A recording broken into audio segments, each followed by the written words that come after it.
Innal hamdalillah nahmaduhu wa nasta'inuhu wa nastaghfiruh wa na'udzu billahi min shururi anfusina wa min sayyiati a'malina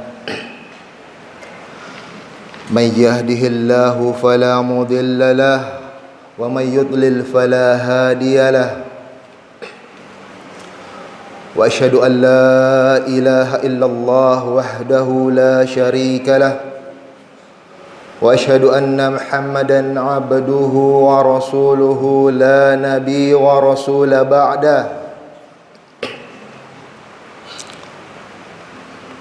فقال تعالى يا أيها الذين آمنوا اتقوا الله حق تقاته ولا تموتن إلا وأنتم مسلمون فقال تعالى يا أيها الناس اتقوا ربكم الذي خلقكم من نفس واحدة وخلق منها زوجها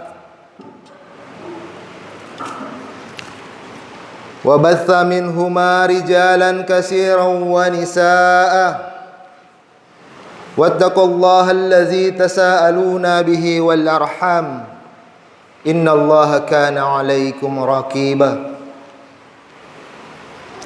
يا أيها الذين آمنوا اتقوا الله وقولوا قولا سديدا يصلح لكم أعمالكم ويغفر لكم ذنوبكم ومن يطع الله ورسوله فقد فاز فوزا عظيما أما بعد فإن أصدق الحديث كتاب الله وخير الهدى هدى محمد صلى الله عليه وسلم وشر الأمور محدثاتها وكل محدثة بدعة وكل بدعة ضلالة wa kullu dhalalatin finnar. Ma'asyiral muslimin rahimani wa rahimakumullah. Melalui kesempatan Jumat ini, perkenankan khatib ingin mewasiatkan kepada seluruh jamaah dan terutama diri khatib pribadi agar senantiasa kita ditingkatkan ketakwaan kepada Allah, agar senantiasa kita meningkatkan ketakwaan kita kepada Allah Ta'ala, di antaranya dengan mengikhlaskan seluruh amal perbuatan kita, tidak mengharapkan apapun dan keridhaan siapapun kecuali hanya harapan dan ridha Allah Ta'ala, sehingga amal kebaikan kita diterima di sisi Allah Ta'ala dan mendapatkan balasan serupa, balasan berupa surganya yang penuh dengan kenikmatan insya-Allah. Hadirin yang saya cintai karena Allah, hari ini sadar atau tidak kita dihadapkan pada suatu masa ketika harta, kedudukan serta pujian manusia menjadi ukuran kemuliaan dan ketinggian seseorang di hadapan orang yang lain. Bahwa orang yang hebat adalah yang terkenal dan namanya sering disebut di mana-mana. Orang sukses adalah orang yang paling punya kedudukan serta jabatan tinggi. Orang yang besar adalah mereka yang selalu berkecukupan harta dan hidup tanpa kesusahan, serta seabrek indikator-indikator lainnya yang merupakan fata morgana dimunculkan untuk merusak pemahaman manusia tentang makna kesuksesan dan kemuliaan, agar manusia tertipu dan lupa pada hakikat ketinggian dan kemuliaan yang sebenarnya, yaitu ketakwaan dan ketaatan kepada Allah Ta'ala dan Rasulnya Sallallahu Alaihi Wasallam. Allah Subhanahu wa Ta'ala berfirman, A'udzu billahi minasyaitonir rajim. Inna akramakum indallahi atqakum. Sesungguhnya yang paling mulia, kata Allah, di antara kalian adalah mereka yang paling bertakwa.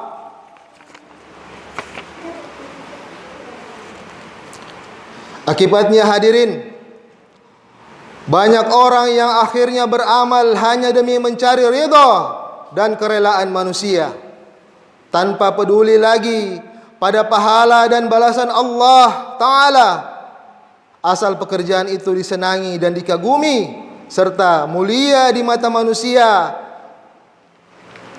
Mencari keutamaan dan ridha Allah pun dipandang sebelah mata. Hadirin yang dimuliakan Allah, hari ini keridhaan Allah tak lagi dijadikan tujuan, fokus berebut jadi objek. Pujian dan perhatian manusia itulah tujuan utama dan paripurna dalam setiap apa yang diperbuat. Allah ridha atau Allah murka bukan lagi ukuran. Semua yang dilakukan harus peroleh kesuksesan dan keridhaan manusia. Padahal kita diperintah Allah Ta'ala, carilah ridhonya Allah dan ridhonya Rasul dan ridha Rasulnya sallallahu alaihi wasallam, sebagaimana yang difirmankan Allah Ta'ala dalam Quran surah At-Taubah ayat 62. Allah dan Rasulnya yang lebih berhak untuk mereka cari keridhaannya. Akibatnya hadirin, hadirlah manusia-manusia yang tak lagi menjadikan agama sebagai pijakan kesuksesan dunia akhirat. Agama tak hadir dalam semua lini kehidupan, seolah agama harus menjauh, terpisah dari kehidupan. Hadirin yang saya muliakan dan saya cintai karena Allah, kalau sudah seperti ini, lalu apa sebenarnya yang kita cari? Tanpa disadari sebenarnya kita sedang mengejar kesia-siaan. Kita lupa bahwa hidup bukan hanya sekedar untuk mencari pujian dan kebanggaan. Kita mulai lupa bahwa esensi dari penciptaan kita, manusia di dunia ini, adalah untuk beribadah ikhlas hanya kepada Allah Ta'ala. Semua perbuatan kita, baik atau buruk, sebesar atau kecil, pasti akan mendapatkan balasan yang setimpal. Bagi mereka yang beramal karena Allah, maka Allah sendirilah yang akan menjamin pahala dan balasannya. Lalu bagaimana mereka yang beramal dengan merendahkan diri di hadapan manusia? Rasulullah sallallahu alaihi wasallam bersabda dalam hadis riwayat At-Tirmizi, qala Rasulullah, siapa yang mencari keridhaan Allah meskipun ia memperoleh kebencian dari manusia, maka Allah akan mencukupkan dia dari ketergantungan kepada manusia. Dan siapa yang mencari keridhaan manusia dengan mendatangkan kemurkaan Allah, maka Allah akan menyerahkannya kepada manusia. Al-Imam Muhammad bin Abdurrahman Al-Mubarakfuri dalam Tafaddul Abwadi menjelaskan maksud dari Allah menyerahkan kepada manusia, bahwa Allah akan menjadikannya berada di bawah kuasa manusia, menjadi budak manusia, lalu diperlakukan sesuka hati mereka. Na'udzubillahi min zalik. Hadirin rahimani wa rahimakumullah, tak hanya itu, penyakit haus pujian atau riya juga tak kalah lebih berbahaya menyerang kalangan awam, bahkan kepada sebagian orang yang notabene faham akan bahaya riya itu sendiri. Para ahli ibadah, para da'i, mubalik dan penuntut ilmu agama, di antara tandanya mereka fokus mengejar kuantitas amal saleh, bukan kualitas ibadah mereka. Maka masuklah syaitan dan tergiur untuk menggelincirkan. Lalu perlahan-lahan nilai keikhlasan pudar, berganti dengan tujuan amal untuk pujian, kedudukan, keduniaan dan redha manusia. Seorang da'i akan dihasut syaitan berbuat riya dengan memperbagus dakwahnya demi popularitas, sanjungan dan kekaguman manusia.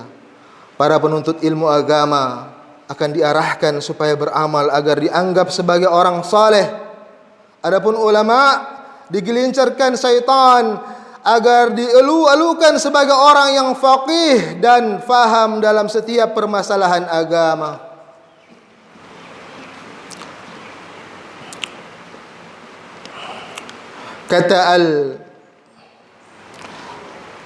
Kata Al-Alazamah Muhammad bin Saleh Al-Utsaimin tentang riya.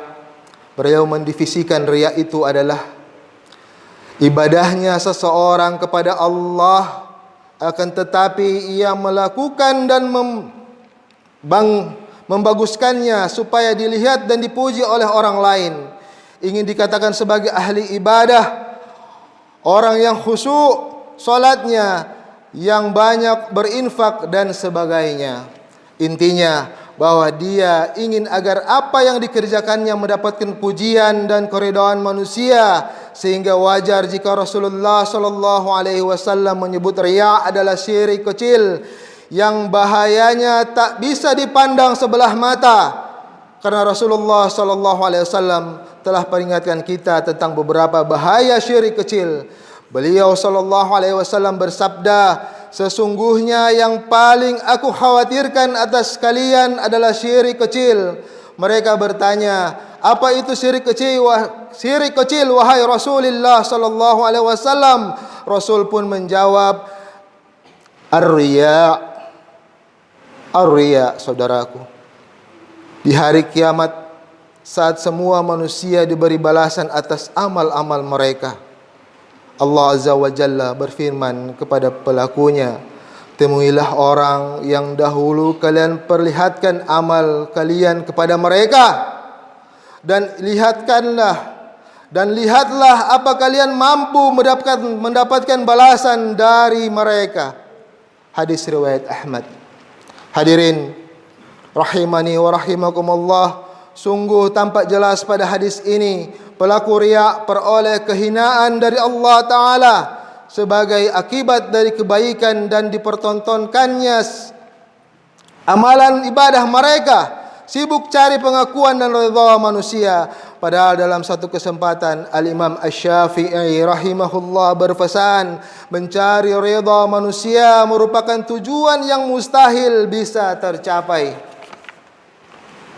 Oleh karena itu hadirin, Al-Imam An-Nawawi rahimahullah dalam kitab Riyadhus Shalihin bab tahhir mursalah atau pengharaman riya menjelaskan bahwa Rasulullah sallallahu alaihi wasallam pernah bersabda tentang 3 orang yang pertama kali dihisab pada hari kiamat.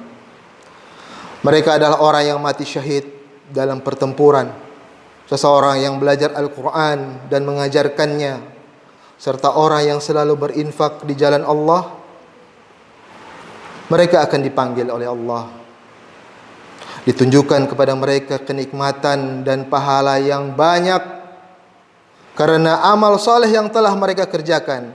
Namun ternyata pahala mereka musnah, dan ketiganya pun justru menjadi penghuni neraka. Mereka dicampakkan Allah karena amal perbuatan mereka yang tidak didasarkan keikhlasan kepada Allah Subhanahu wa taala. Hadirin, bagaimana solusinya agar terlepas dari ini semua? Pertama, rahasiakanlah semua amal kebaikan kalian. Cukuplah hanya dirinya dan Allah Ta'ala yang tahu. Rasulullah sallallahu alaihi wasallam bersabda, sungguh Allah mencintai hambanya yang takwa, yang selalu merasa cukup dan merahasiakan ibadahnya. Hadis riwayat Muslim.